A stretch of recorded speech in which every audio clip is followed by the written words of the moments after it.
And welcome back to RGM education YouTube channel.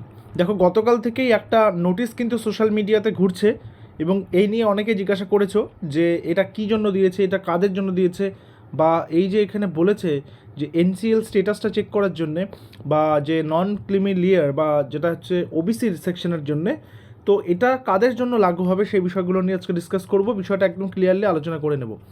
এটা হচ্ছে 29/5/2026 তারিখের notice, government of West Bengal backward classes welfare department. সাবজেক্টটা দেখলেই বিষয়টা আমাদের কিন্তু ক্লিয়ার হয়ে যাবে। সাবজেক্টে বলেছে applicability of OBC reservation and non creamy layer বা NCL status in admission and recruitment process. অর্থাৎ বর্তমানে তো আমরা জানি 7% হয়ে গেছে ওবিসির যে রিজার্ভেশন, যে সেটা ছিল 17%, 10+7 ছিল, সে 10টা বাদ হয়ে গেছে, শুধু 7%টা থেকে গেছে। তো এখানে তার মধ্যে আরেকটা বিষয় কিন্তু চলছে, যে বলা হয়েছে যে ওবিসিদের রিভেরিফিকেশন করতে, রিভ্যালিডেশন কিন্তু নয়, রিভেরিফিকেশন করতে। রিভেরিফিকেশন কারা করবেন? যারা এসডি ও ডিএম রয়েছেন তারা করবেন। কোনো ক্যান্ডিডেটকে রিভেরিফিকেশন করতে হবে না, এটা হচ্ছে প্রশাসনিক মহল থেকেই এটা করা হবে। তার মধ্যে আরও একটা বিষয় চলে আসলো সামনে, সেটা হচ্ছে ওবিসি রিজার্ভেশন এবং এনসিএল স্টেটাসটা কার কার আছে এবং কারা কারা অ্যাকচুয়ালি ওবিসি হিসাবে অ্যাপ্লাই করতে পারবে এবং কারা জেনারেল হিসাবে অ্যাপ্লাই করতে হবে যাদেরকে, সেই বিষয়টা আজকে নোটিশে কিন্তু দেওয়া রয়েছে। বলছে, it has been observe that various admission authorities and recruiting agencies have from time to time sought clarification from the department regarding eligibility of a candidate under OBC category based on his or her NCL status at the time of admission in higher education or recruitment. এটা কি বলছে? দেখা গেছে যে বিভিন্ন college বলো, বিভিন্ন university বলো, সেখানে ভর্তির ক্ষেত্রে এবং তার পাশাপাশি বিভিন্ন বোর্ড, যেমন ধরো এসএসসি, পিএসসি, ডব্লিউবিপি, প্রত্যেকটা জায়গাতে কি হচ্ছে যে তারা কখনো কখনো কি করেছে, ওবিসি ক্যান্ডিডেটদের এনসিএল স্ট্যাটাসটা জানতে চাইছে, সেটা চাকরিতে যুক্ত করার জন্য অথবা কোনো ইনস্টিটিউটে ভর্তি হওয়ার জন্যে।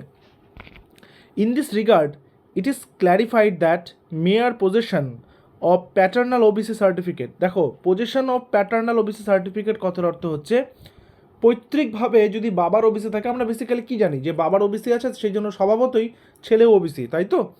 এখানে বলেছে position of paternal OBC certificate does not automatically কনফার entitlement of OBC reservation benefits. কারণ বাবার ওবিসি আছে তার মানে এই নয় যে তার পরবর্তী জেনারেশন ওবিসির সেই সমস্ত ফ্যাসিলিটিসগুলো ভোগ করতে পারবে।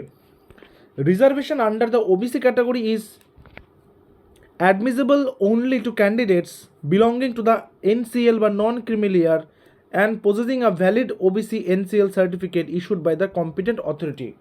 পরিষ্কার কথায় যেটা বলতে চেয়েছে এখানে, যাদের যাদের ওবিসি এনসিএল করা নেই তারা ওবিসি এনসিএল এর জন্য অ্যাপ্লাই করে দাও, এবং যাদের যাদের ওবিসি এনসিএল করা আছে তারা কিন্তু স্ট্যাটাসও চেক করবে। তোমরা যারা যারা সেন্ট্রালের বিভিন্ন পরীক্ষার জন্য অ্যাপ্লাই করেছো, তোমরা জানো ওবিসি এনসিএল কিন্তু প্রতি বছর অ্যাপ্লাই করতে হয়, রিনিউয়াল করতে হয় এক কথা যেটাকে বলে।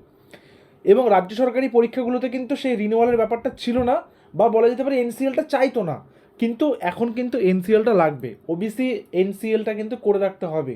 যাদের যাদের নেই তারা কিন্তু করে রাখবে আগামীতে ওবিসির সুবিধাটা পাওয়ার জন্যে। আচ্ছা, এবার একটা কথা বলি, এনসিএল অ্যাপ্লাই কেমন করে করতে হয় সেটার জন্য তোমাদের জন্য একটা আলাদা ভিডিও আমি কিন্তু বানিয়ে দেবো। ওবিসি এনসিএল বা নন ক্রিমিলিয়ারের অ্যাপ্লিকেশনটা তোমরা কীভাবে করবে সেটা তোমাদেরকে আলাদা করে জানিয়ে দেবো।